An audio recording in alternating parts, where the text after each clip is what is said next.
இதோ சோழ மண்ணில் தமிழக வெற்றி கழகத்தின் வெற்றி தலைவரே, தர்மத்தாயின் தவ புதல்வரே, வருக வருக வருக.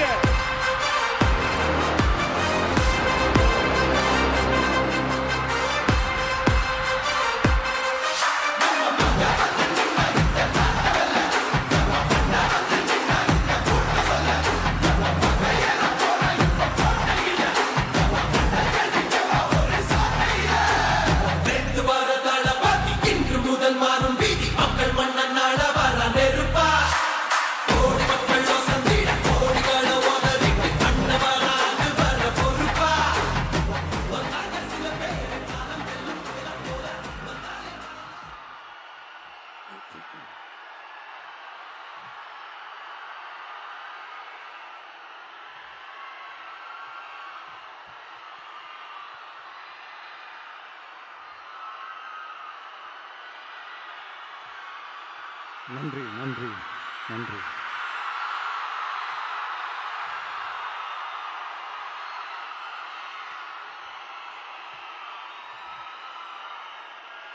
நான் போன மீட்டிங்கில் வேலூரில் பேசும்போது சொல்லியிருந்தேன், தமிழ்நாடு தான் விஜய், விஜய் தான் தமிழ்நாடு அப்படின்னு நான் சொல்லியிருந்தேன். அது ஏன் அப்படி சொன்னேன் அப்படின்னா, தமிழ்நாட்டு மக்களுடைய ஒரே பிரதிநிதியாக, உண்மையான ஒரு பிரதிநிதியாக நாம் மட்டும்தான் இருக்கிறோம் அப்படின்றதுக்காக தான் அப்படி நான் சொன்னேன். அப்புறம் அந்த தேர்தல் பற்றியும் நான் சொல்லியிருந்தேன். தமிழ்நாடு வர்சஸ் ஸ்டாலின் சார், அதாவது விஜய் வர்சஸ் ஸ்டாலின் சார், அதையும் நான் சொல்லியிருந்தேன். அப்புறம் இன்னொரு கேள்வியும் கேட்டிருந்தேன். இது தமிழ்நாடு சட்டசபைக்கான ஒரு தேர்தல், இதை ஏன் தமிழ்நாட்டுக்கும் டெல்லிக்குமான ஒரு எலெக்ஷன் சொல்றீங்க அப்படின்னு நான் கேட்டிருந்தேன். உடனே விஜய் பாஜகவுக்காக பேசுறாரு அப்படின்லாம் திருச்சி பேச ஆரம்பிச்சிட்டாங்க. அப்புறம் ரெகுலராக ஒன்று பண்ணுவாங்கல்ல, நம்மளுடைய சிறுபான்மை சகோதரர்களை பயமுறுத்தி பயமுறுத்தி ஒரு ஏமாத்து வேலை ஒன்று செய்வாங்கல்ல, அது இனிமே அவங்களால தொடர்ந்து செய்ய முடியாதுன்னு அவங்களுக்கு தெரிஞ்சு போச்சு. அதனால தான் நான் என்ன பேசினாலும் அதை திருச்சி பேசுறது, அந்த தில்லு முள்ளு வேலைகள்லாம் அவங்க செய்ய ஆரம்பிச்சிட்டாங்க. சென்னையில் டெல்லி டெல்லின்னு கூவுறதும், அடிக்கிற கொள்ளைக்கு ரைடு வந்துட்டா டெல்லிக்கு வெள்ளை கொடை பிடிக்கிறதும்,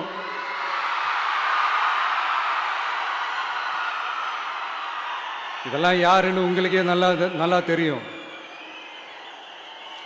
தமிழ்நாட்டை காப்பாத்துறது திமுக தான், தமிழ்நாட்டை பொழைக்க வைக்கிறது திமுக தான், இதெல்லாமே பண்றது திமுக தான், ஸ்டாலின் சார் தான். இதெல்லாம் ஒர்க் அவுட்டே ஆகாது பாஸ்.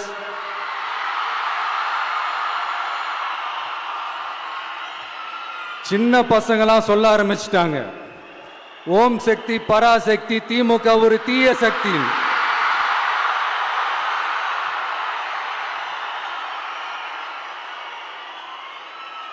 அதனால இந்த தமிழ்நாடு இன்னொன்று வேற ஒன்று சொல்றாங்க. அது என்னடான்னா, தமிழ்நாட்டு அணி டெல்லி அணியா. கிரிக்கெட்ல கூட தமிழ்நாட்டு அணியை டெல்லி அணியால தொட்டு கூட பார்க்க முடியாது.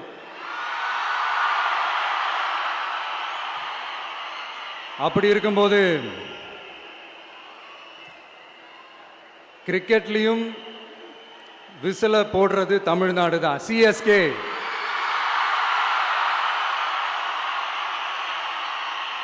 வரப்போற எலெக்ஷன்லயும் விசில போட போறது நம்ம டிவிக்கே தான். தமிழ்நாடு தான் டிவிக்கே, டிவிக்கே தான் தமிழ்நாடு.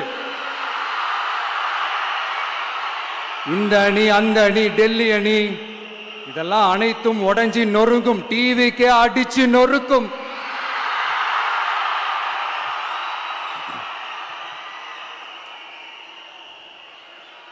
எனக்கும் என்னுடைய மக்களுக்கும் நடுவுல வேற யாராலையும் உள்ள நுழையவே முடியாது.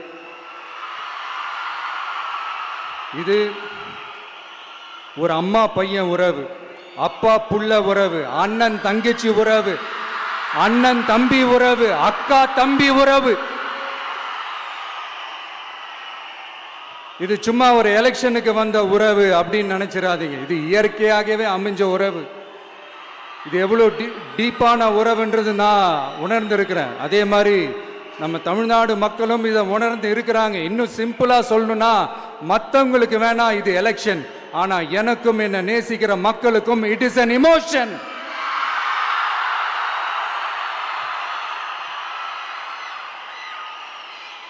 And it is not an ordinary emotion.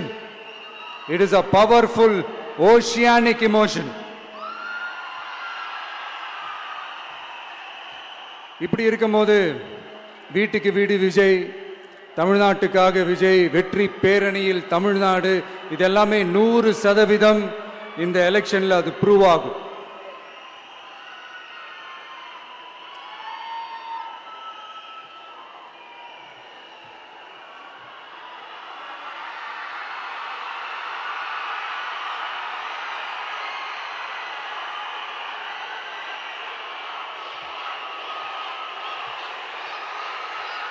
நீங்க எல்லாரும் எனக்கு இன்னொரு உறுதிமொழியை ஒன்று கொடுக்கணும்.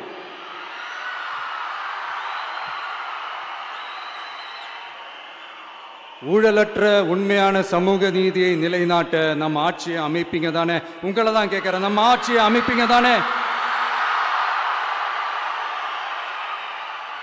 இந்த விஜய்க்கு ஒரு வாய்ப்பு கொடுப்பீங்க தானே?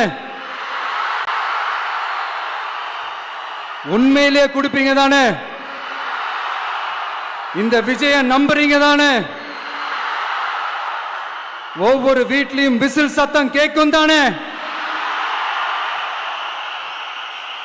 அந்த விசில் சத்தம் ஒவ்வொரு பூத்திலையும் புயலா ஒலிக்கும் தானே? Thank you, thank you, thank you.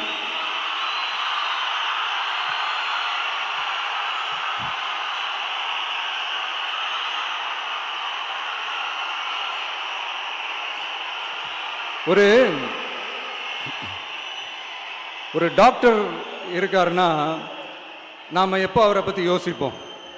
இப்போ நமக்கு ஏதாவது உடம்பு சரியில்லை அப்படின்னா அவரை யோசிப்போம், அவர் ஞாபகம் வரும். அது மாதிரி நமக்கு ஏதாவது ஒரு பிரச்சனை அப்படின்னா ஒரு வக்கீலை தேடிப்போம், அவர் ஞாபகத்துக்கு வருவார். இது மனித இயல்பு. அந்தந்த பிரச்சனை வரும்போது நம்ம அவங்கவுங்கள தேடி போவோம். ஆனால் ஆன் அ டெய்லி பேசிஸ் நம்ம சும்மா சாப்பிடும் போது கூட நம்மளை அறியாமல் ஒருத்தவங்களை பற்றி நினைப்போம். நம்மளை அறியாமல் அவங்களுக்கு நாம் நன்றி சொல்லுவோம். அந்த மதிப்பிற்குரிய அந்த மனிதர்கள் வேற யாரும் இல்லை, விவசாயி, விவசாயி, விவசாயி.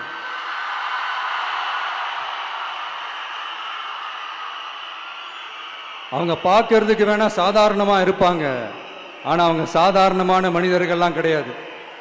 இந்த உலகத்தையும் மனிதர்களையும் படைச்சது கடவுள்னு சொல்லுவாங்க, ஆனா அந்த கடவுளுக்கே படையல் போடுற உயர்ந்த மனிதர்கள் தான் நம்ம விவசாயிகள். இந்த பூமியில உயிர் இருக்குது, இந்த பூமியில பூ பூக்கும், காய் காய்க்கும், பூத்து குலுங்கும்னு இந்த பூமியை அழகா காட்டி இந்த பூமியை சாமி ஆக்கிறதுல இயற்கையோட சேர்ந்து நம்ம விவசாயிகளுக்கும் ஒரு முக்கிய பங்கு ஒன்று இருக்குது. அதனால நான் ஏதோ ஓவரா ஏதோ சொல்றேன்னு நினைக்காதீங்க. எனக்கு இந்த அடுத்த ஜென்மம் மறுபிறவியை பற்றியெல்லாம் எனக்கு தெரியாது. அது உண்மை அப்படின்னா அடுத்த ஜென்மத்தில் நான் ஒரு விவசாயி குடும்பத்தில் பிறக்கணும்னு ஆசைப்படுறேன்.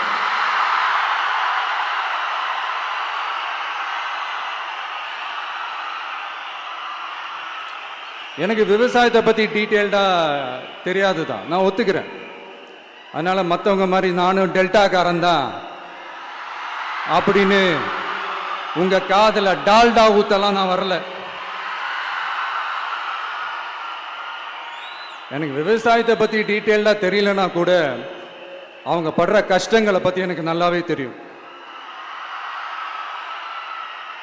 நம்மளுடைய முதல் அரசியல் பயணம் தொடங்கினதே அந்த பரந்தூர் விஷயத்தை கையில் எடுத்துதான்.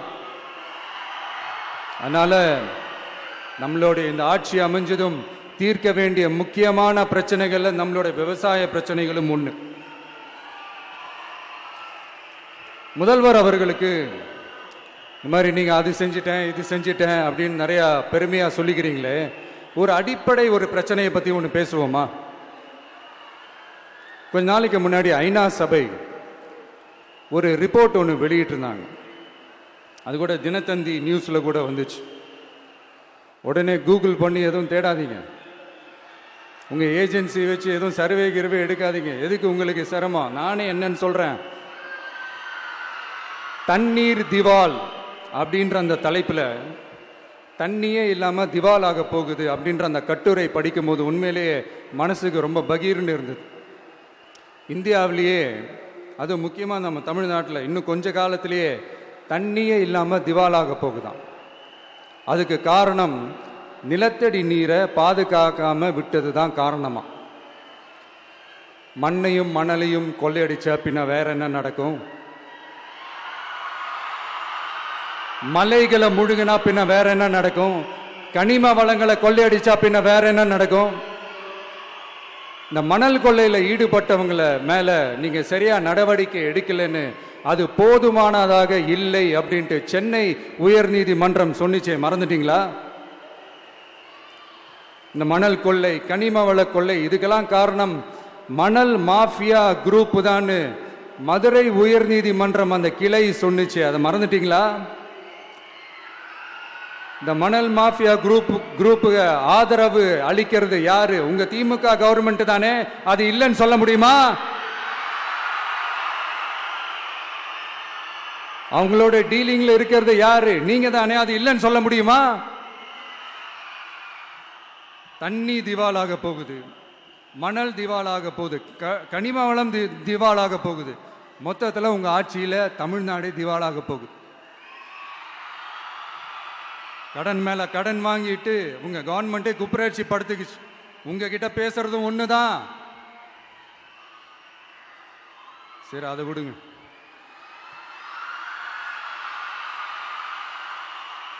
நம்ம விவசாயிகள் கஷ்டப்பட்டு விளைய வச்ச அந்த நெல் எல்லாம் மழையில நனைஞ்சி வீணா போச்சே. டெல்டாக்காரன்னு சொல்லிக்கிற நீங்க அதை ஏதாவது கவனிச்சிங்களா? அவங்களுடைய போராட்டம் எதுக்காவது கூட போய் நின்றுக்கிறீங்களா? கூண்டாஸ்ல மட்டும் போடுவீங்க. இதானே உங்களுடைய அந்த சாதனை. பரந்தூர் பிரச்சனை, உங்களுடைய உண்மையான நிலைப்பாடு என்ன? மேல்மா விஷயத்துல உங்களோட உண்மையான நிலைப்பாடு என்ன? தமிழகத்தில் இருக்கிற எல்லா ஆறுகளையும் இணைப்போம், இந்தியாவிலேயே நாங்க தான் அதை பத்தி ஃபர்ஸ்ட் யோசிச்சோம் அப்படின்னு பெருமையா சொல்லிக்கிற இந்த திமுக கவர்மெண்ட் அவங்களுடைய நாக் என்னன்னு சொல்லவா? இந்த மாதிரி பெரிய பெரிய திட்டங்கள்லாம் ஆட்சிக்கு வந்த உடனே செய்ய மாட்டாங்க.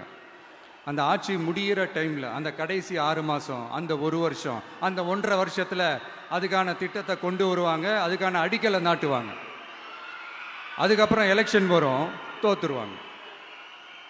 கேட்டேன், எங்க ஆட்சி தான் முடிஞ்சிருச்சே அப்படின்னு நாடகம் ஆடுவாங்க. இல்லை, நான் தெரியாம தான் கேட்குறேன். மக்கள் மேல உங்களுக்கு உண்மையிலே அந்த அக்கறை இருந்துச்சுன்னா ஆட்சிக்கு வந்த உடனே இந்த மாதிரி பெரிய பெரிய திட்டங்கள்லாம் ஸ்டார்ட் பண்ண வேண்டியது தானே. அதனால் ஆட்சி முடியும் போது அடிக்கல் நாட்டுறது. ஓட்டுக்காக என்னென்னலாம் பேசுவீங்க, ஆனால் மக்கள் இதெல்லாம் நம்புறதுக்கு அவங்க ஏமாளிங்க நினைச்சீங்களா? மக்களே, நம்மளுடைய ஆட்சி அமைஞ்சதும் இந்த மாதிரி பெரிய பெரிய திட்டங்கள்லாம் உடனே ஸ்டார்ட் பண்ணுவோம். அதை அந்த 5 வருஷத்துக்குள்ள அதை முடிக்கவும் ட்ரை பண்ணுவோம். ஸோ இப்படிலாம் நம்ம பேசினா காவிரி பிரச்சனையில் உன் கருத்து என்ன, முல்லை பெரியார் பிரச்சனையில் உன் கருத்து என்ன, இப்படிலாம் அதெல்லாம் பற்றி உனக்கு என்ன தெரியுமா அப்படின்னு கேட்க ஆரம்பிச்சிருவாங்க. ஐயா, உலக மகா மேதைகளே, ROV, ரிமோட்லி ஆப்ரேட்டட் வெஹிக்கிள், அதை வச்சு தண்ணிக்குள்ளேயே போய் அணைகளோட உறுதித்தன்மையை ஆராய்ச்சி பார்க்குற வரைக்கும் நான் எல்லாம் தெரிஞ்சுதான் வச்சிருக்கிறேன். ஒருத்தன் சைலண்டா இருக்கான், அமைதியா இருக்கான்னா உடனே அவனுக்கு எதுவுமே தெரியாதுன்னு நினைச்சிடாதீங்க. சும்மா கருத்து சொல்லிக்கிட்டு கம்பு சுத்திக்கிட்டு இருந்தா எல்லாமே நடந்துருமா? நசன் பேசி அதை கேட்டு மக்கள் வெறுத்து போயிட்டாங்க. உருப்படியா ஏதாவது யோசிங்கயான்னு மக்கள் நினைக்கிறத யாருக்கு தெரியுதோ தெரியலையோ, எனக்கு அது நல்லாவே தெரியுது.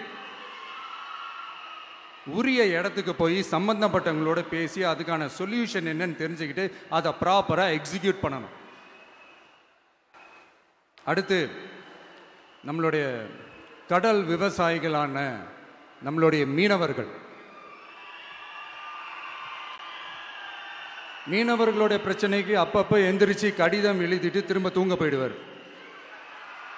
அவ்வளோதான், அதோட அது அப்படியே கிடக்கும். மானே தேனே பொன்மானே இப்படிலாம் கடிதம் எழுதுறதெல்லாம் வேலைக்கே ஆகாது. ஒன்றிய அரசுக்கு அந்த உண்மையான உணர்வுபூர்வமான அந்த அழுத்தத்தை கொடுக்கணும். நம்ம மீனவர்கள் மேல அவங்க கையே வைக்க கூடாது, கையே வைக்க விடக்கூடாது. அவங்களுக்கான அந்த பாதுகாப்பு பக்காவா இருக்கணும். அதுதான் நம்மளுடைய ஒரே அஜெண்டா. மீனவர்களே, அடுத்து நம்மளுடைய ஆட்சி தான். கவலைப்படாதீங்க, தைரியமா இருங்க, உங்களுக்கான பாதுகாப்பு பக்காவா இருக்கும். இப்படி இருக்கும்போது அடுத்ததும் நாங்க தான் அப்படின்னு சிஎம் சார் சொல்லுவாங்க. அதெல்லாம் நடக்கவே நடக்காது. 2வது முறை வந்ததெல்லாம் சரித்திரமே கிடையாது. இந்த சைனால கிரேட் வால் ஆஃப் சைனா கேள்விப்பட்டிருப்பீங்க. அதோடைய நீளத்தை விட பெரிய டாஸ்க் இது. ஆனானப்பட்ட அவங்க அப்பாவாலே முடியல.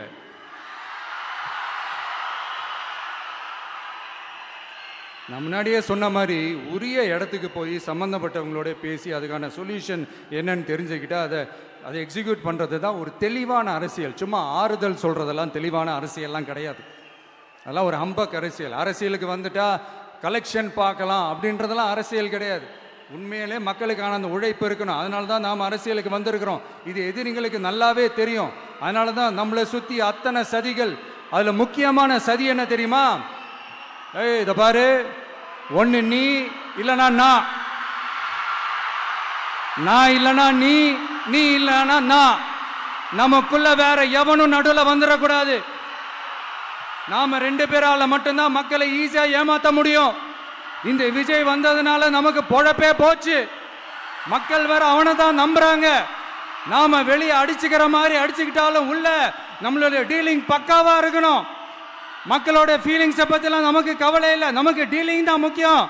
மாத்தி ஆட்சிக்கு வந்துடலாம்னு நினைச்சோம், ஆனா அது நடக்காது போல் இருக்கு. அதனால நீ என்ன பண்ற? எஸ்ஓபின்னு போட்டு ஒரு பக்கம் அவனை தடுத்துரு, இன்னொரு பக்கம் அவன் மேல பழி போட்டு நானும் தடுத்துடுறேன். என்ன ஓகேவா? டீலிங் ஓகேவா? ஓவர்.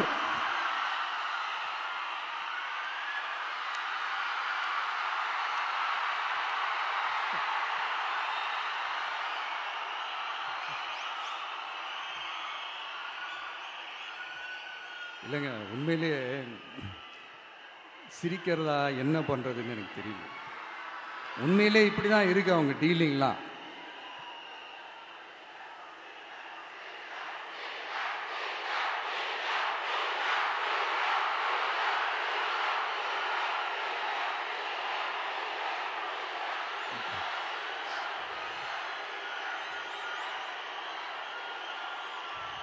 இப்படி பழி மேல பழி போட்டு கரூர்ல ஆரம்பிச்சு நம்ம ஜனநாயகன் படம் ரிலீஸ் வரைக்கும். ஆனா அந்த ரிலீஸ் பிரச்சனையில நிறைய பேர் குரல் கொடுத்தாங்க. முக்கியமா நம்மளுடைய முதல்வர் அவர்கள் கூட பூசி மொழிகி பட்டும் படாம குரல் கொடுத்தாங்க. But what ever it is, குரல் கொடுத்த அவங்களுக்கும் மற்றவங்க எல்லாருக்கும் இந்த நேரத்தில் என்னுடைய நன்றியை தெரிவிச்சுக்கிறேன். இப்படி நம்ம வெளிப்படையாக பேசுறதுனால சிஎம் சாரோட மனநிலை இப்போ எப்படி இருக்கும் தெரியுமா? ஏற்கனவே கட்சிக்காரங்க தொல்லை தாங்க முடியல, தூங்க விட மாட்டேறாங்க. இந்த விஜயும் வந்து தூங்க விட மாட்டான். நம்ம பாட்டுக்கு ஹைவேல சைக்கிள்ல சோலாவா போலான்னு நினைச்சோம். இவன் நாடானா மக்கள் சக்தியோட வந்துட்டு இருக்கான். இவன் தான் கேள்வி கேட்கிறான்னு பார்த்தா மக்களையும் கேள்வி கேட்க வைக்கிறான். 1000 ரூபாய் கொடுத்துட்டு இருந்தோம், 5000 ரூபாய் கொடுத்து ஏமாத்தலான்னு பார்த்தா அதையும் கேள்வி கேட்க வைக்கிறான். விசில் சத்தம் வேற விண்ண முட்டுது. கூட்டணி கட்சிகள் தொல்லை வேற தாங்க முடியல. இவன் பண்ற பிரச்சாரத்தையாத்த முடக்கலான்னு பார்த்தா அப்பவும் மக்கள் அவன் பின்னாடி தான் நிக்கிறாங்க. என்ன பண்றது ஏது பண்றதுன்னு தெரியாத ஒரு மனநிலையில இருப்பாரு. ஆனா சார், நீங்க இந்த விஜயம் முடக்கலாம், ஆனா ஒவ்வொரு வீட்டில் இருக்கிற ஒவ்வொரு விஜயையும் உங்களால முடக்கவே முடியாது.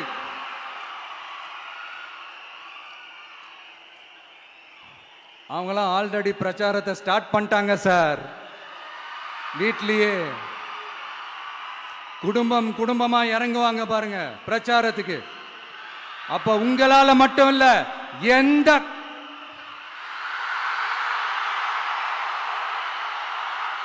யாராலையும் தடுக்க முடியாது.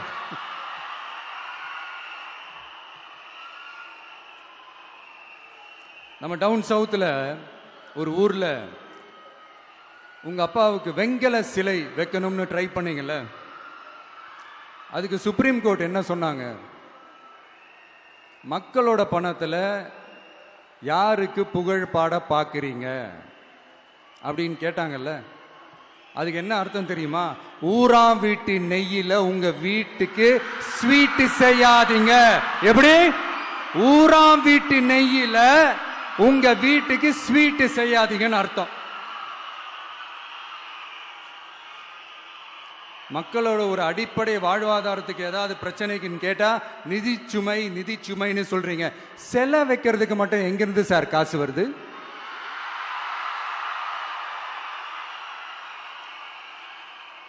முதல்ல மக்களுக்கு அந்த சோறுக்கு வழி பாருங்க சார். செலை வைக்கிறத பத்திலாம் அப்புறமா யோசிக்கலாம். கேஸ் சிலிண்டருக்கு மானியமா 100 ரூபாய் தரேன்னு சொன்னீங்களே, என்னாச்சு? கரும்புக்கு ஆதார விலையா 4000 ரூபாய் தரேன்னு சொன்னீங்களே, என்னாச்சு? ரொம்ப நாள் கல்யாணமே ஆகாம இருக்கிற பெண்களுக்கு அவங்களுடைய கல்வி தகுதிக்கு ஏற்ப அரசு வேலை கொடுப்போம்னு சொன்னீங்களே, என்னாச்சு? இதெல்லாம் வெறும் சாம்பிள் தான். இதோட ஹைலைட் ஒன்று இருக்கு. மாநில அரசால முடியவே முடியாதுன்னு தெரிஞ்சுக்கிட்டோம், நாங்க வந்தா நீட்டை ஒழிப்போம். ஆகா ஆகா ஆகா ஆகா, எவ்வளவு பெரிய ஒரு மோசடி இது! கேட்டா நாங்க தான் முன்மாதிரி ஆட்சின்னு சொல்லுவாங்க. மோசடி ஆட்சி. மோசமானவங்களே முக்கியமானவங்க கேள்விப்பட்டிருக்கிறீங்களா? அந்த மாதிரி மோசடி ஆட்சியிலே முக்கியமான ஆட்சி இந்த திமுக ஆட்சி. மக்களை நேசிக்கிற விஜய் வேணுமா? மக்கள் விரோத ஆட்சி நடத்துற ஸ்டாலின் சார் வேணுமா?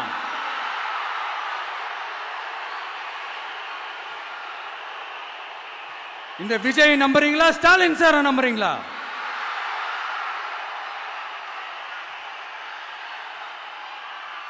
இந்த சத்தத்துக்கு அர்த்தம் தெரியுமா சார்?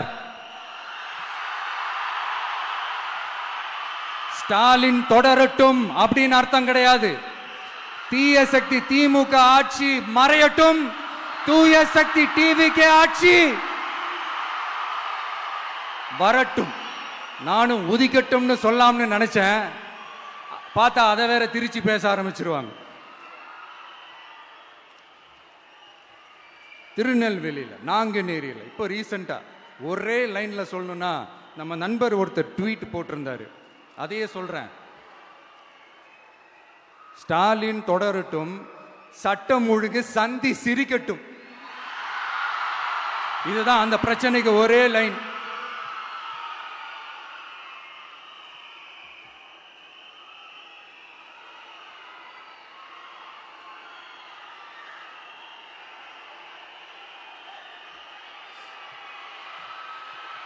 மக்களே, காஞ்சிபுரத்தில், வேலூர்ல எல்லாம் நம்மளோட விஷனை பத்தி சொன்னோம் இல்லையா? அதே மாதிரி இங்கேயும் சில விஷன்ஸை சொல்லணும். இது மற்றவங்க மாதிரி தேர்தல் வாக்குறுதின்னு சொல்லி ஏமாத்துறது கிடையாது. நம்மளை நம்புற மக்களுக்கு நம்பிக்கை தர்றது.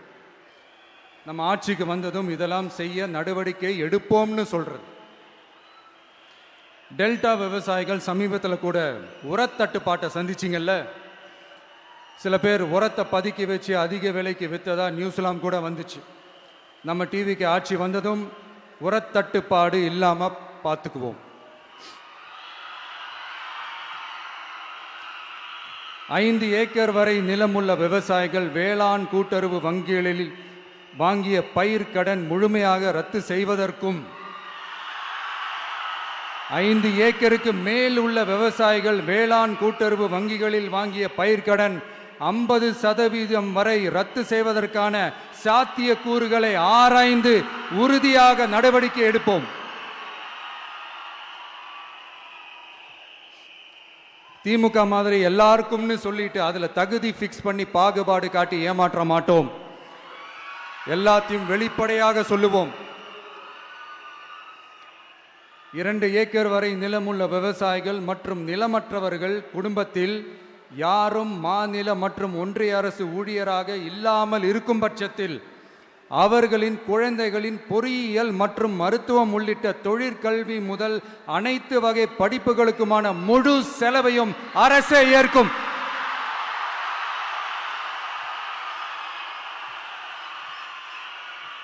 விவசாயிகளின் விருப்பத்திற்கு எதிராக எந்த திட்டமாக இருந்தாலும், ஒன்றிய அரசின் நெருக்கடியே இருந்தாலும் அந்த திட்டத்தை உங்களுடைய டிவிகே ஆட்சி முழுமையாக நிராகரிக்கும். எப்போதும் விவசாயிகளின் பக்கமே நம் ஆட்சி நிற்கும். கொள்முதல் நிலையங்களில் முறையாக நெல் மூட்டைகள் பாதுகாக்கப்படும். நெல் முளைத்து வீணாவதை பார்த்து கொண்டு நமது அரசு சும்மா இருக்காது. போதுமான கொள்முதல் நிலைய வசதிகள் ஏற்படுத்தப்படும். அதே போல கொள்முதல் நிலையங்களில் கொள்முதல் செய்வதற்கோ மூட்டை ஏற்றி இறக்கவோ 1 பைசா கமிஷன் வாங்காமல் பார்த்து கொள்ளப்படும். அப்படி கமிஷன் வாங்குவது யாராக இருந்தாலும் கடும் நடவடிக்கை எடுக்கப்படும்.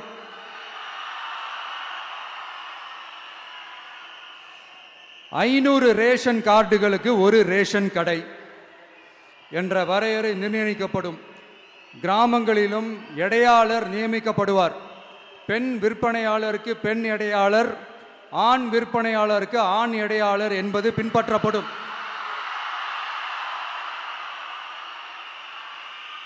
ரேஷன் கடைகளில் அரிசி தவிர அனைத்து பொருள்களும் பாக்கெட் செய்து விநியோகிக்கப்படும். மீனவர்களுக்கு ஒன்றிய அரசு சட்டப்படியான பாதுகாப்பை உறுதி செய்ய வேண்டும். அதற்கான உண்மையான உணர்வுபூர்வமான அழுத்தத்தை ஒன்றிய அரசுக்கு நமது டிவிக்கு அரசு கொடுக்கும். நான் மீண்டும் சொல்றேன்.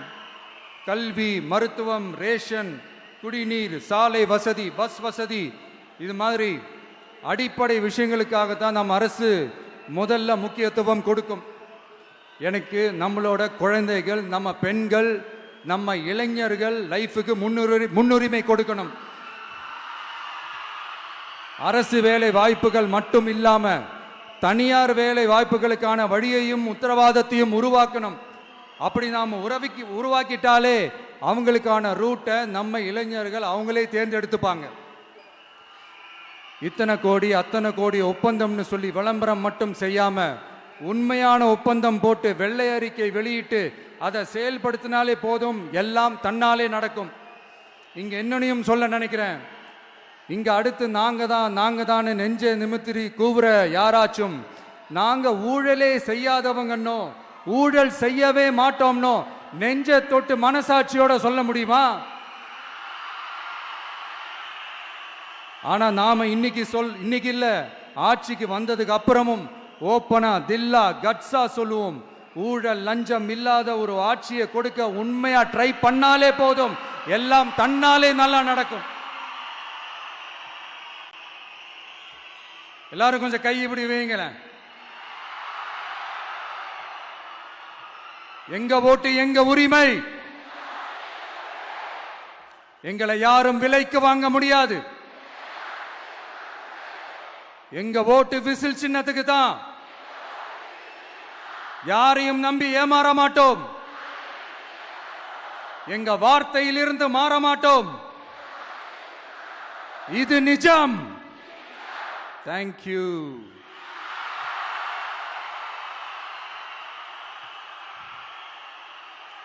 என் நெஞ்சில் குடியிருக்கும் தஞ்சை மக்களே,